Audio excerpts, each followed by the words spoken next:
اما بعد فاعوذ باللہ من الشیطان الرجیم بسم اللہ الرحمن الرحیم اهدنا الصراط المستقیم صراط الذین انعمت علیہم غیر المغضوب علیہم ولا الضالین وقال النبی صلی اللہ علیہ وسلم من یرید اللہ به خیرا یفقهه فی الدین صدق اللہ العظیم وصدق رسولہ النبی الکریم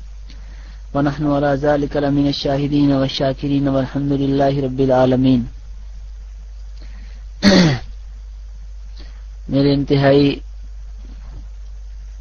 محترم و مکرم اہل سنت والجماعت سے تعلق رکھنے والے نوجوان ساتھی اور بھائیوں، اللہ تعالی کا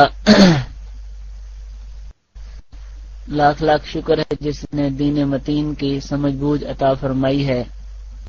اور اس کے مطابق اللہ کریم ہم کو اس میں مزید برکت دیں اور ہمارا خاتمہ انہی لوگوں کے ساتھ حسن عقیدت اور اسی کیونکہ نبی پاک صلی اللہ علیہ وسلم نے فرمایا قیامت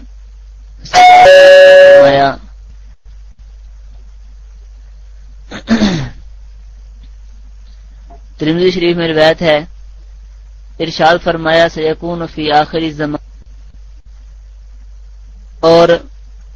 نبی پاک صلی اللہ علیہ وسلم کا یہ فرمان مسلم شریف کے اندر موجود ہے،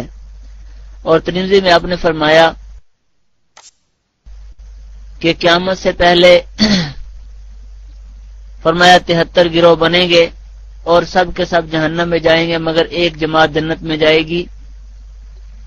صحابہ اکرام رضی اللہ تعالیٰ عنہم کے فرمان کے مطابق آپ نے اس کی تشریح کی، ما انا علیہ واصحابی، جو میرے اور میرے صحابہ اکرام کے طریقے پر ہوگی وہ جنتی جماعت ہوگی۔ اور اللہ تعالیٰ نے قرآن پاک کے اندر ارشاد فرمایا یوم تبیض وجوہ و تسود وجوہ، کہ قیامت کے دن بہت سارے چہرے ایسے ہوں گے جو روشن اور چمکدار ہوں گے، اور بہت سارے چہرے ایسے ہوں گے جو فرمایا سیاہ ہوں گے، اور جن لوگوں کے چہرے قیامت کے دن روشن اور چمکدار ہوں گے، حضرت نبی پاک صلی اللہ علیہ وسلم نے اس کی تشریح میں فرمایا کہ وہ لوگ اہل سنت والجماعت ہوں گے، اور جن لوگوں کے چہرے قیامت کے دن کالے اور سیاہ ہوں گے، فرمایا ہم اہل البدعۃ والضلالہ، وہ بدعتی اور گمراہ لوگ ہوں گے۔ یہ ہم اہل سنت والجماعت جو کہ حقیقی اہل سنت والجماعت ہیں، ان کے لیے بہت بڑی بشارت ہے کہ قیامت کے دن ان لوگوں کے ہی چہرے روشن و چمکدار ہوں گے اور یہی لوگ جنتی ہوں گے،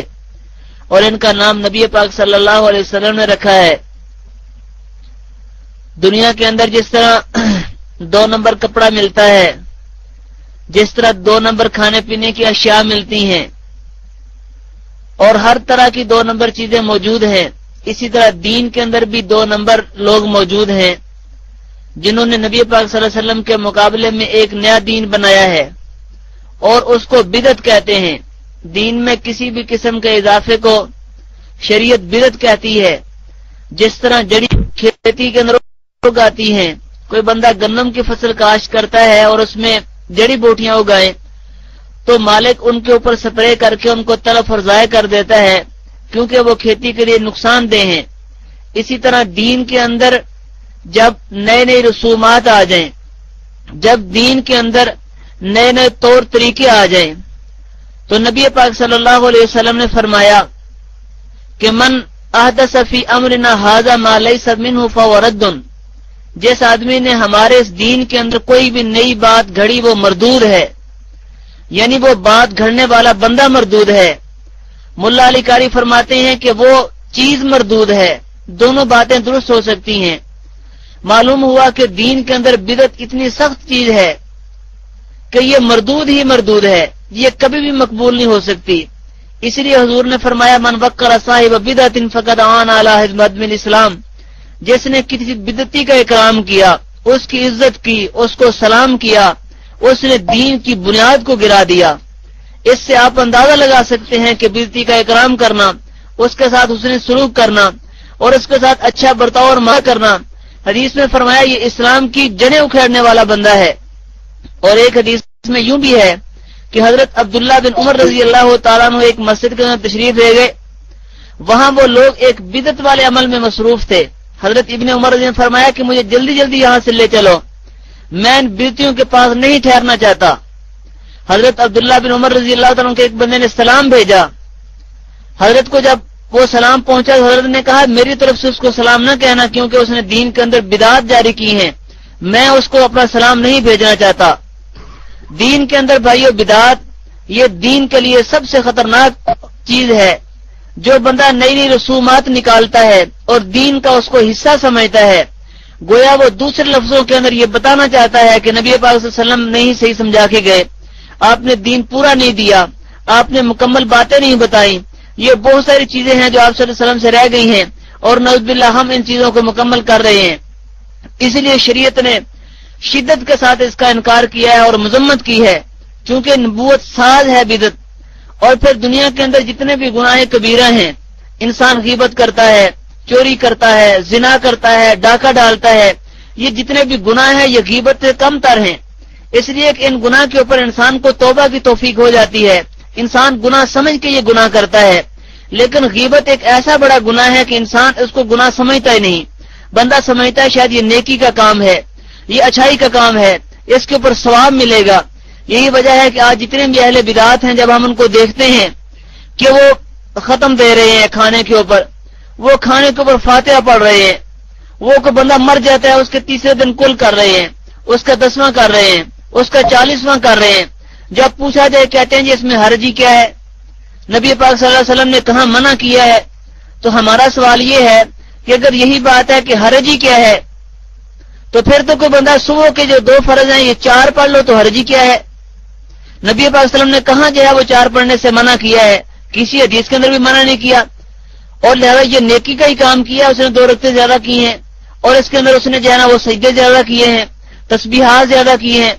جب شریعت اس کام سے روکتی ہے اور کوئی بندہ بھی اس کام کو درست نہیں سمجھتا، بلکہ ہر ایک کہتا ہے کہ نہیں نماز اس کی نہیں ہوگی، جو 2 فرض شریعت نے بتائے ہیں وہ 2 ہی پڑھنے پڑیں گے، اگرچہ 4 سے منع نہیں کیا، لیکن شریعت میں چونکہ 4 کا ثبوت نہیں تھا، اگر صبح کے 4 فرض ہوتے تو شریعت 2 نہ بتاتی بلکہ 4 بتاتی۔ اسی طرح زہر کی 2 سنتے ہیں، کوئی بندہ 4 سنتے پڑھے تو گناہ ہوگا، اگر جس نے 2 سنتوں کے اندر زائد قرات کی ہے، اس کے نے تسبیحات پڑھی ہیں، اللہ تعالیٰ کی حمد و ثنا کی ہے، لیکن یہ گناہ کا کام اس لیے ہے کہ اگر یہ شریعت کا حصہ ہوتا، نبی پاک صلی اللہ علیہ وسلم نے اس کو فرمایا ہوتا تو یہ دین بن جاتا۔ آپ نے جب اس کو کیا ہی نہیں ہے، نہ آپ نے کرنے کا حکم دیا ہے، تو جو بندہ بھی کرے گا یہ گناہ کا کام کر رہا ہے۔ اسی لیے دین کے اندر جتنے بھی اضافے ہیں،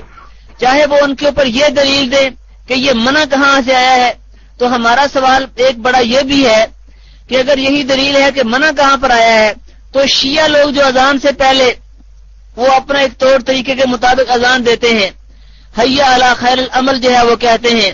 اشہد ان علی ولی اللہ وہ پڑھتے ہیں، تو شیعہ اس پر بریلوی لوگوں سے پوچھ سکتے ہیں کہ کیا ہمارے پاس جو ہے نا وہ آپ کے پاس کیا اس ممانعت کی کوئی دلیل ہے؟ تو اہل بدعت اس ممانعت کے اوپر کوئی دلیل نہیں دے سکتے۔ اس سے یہ بات ثابت ہو گئی کہ یہ جس طرح اذان اگرچہ اس کی ممانعت کی کوئی روایت نہیں ہے،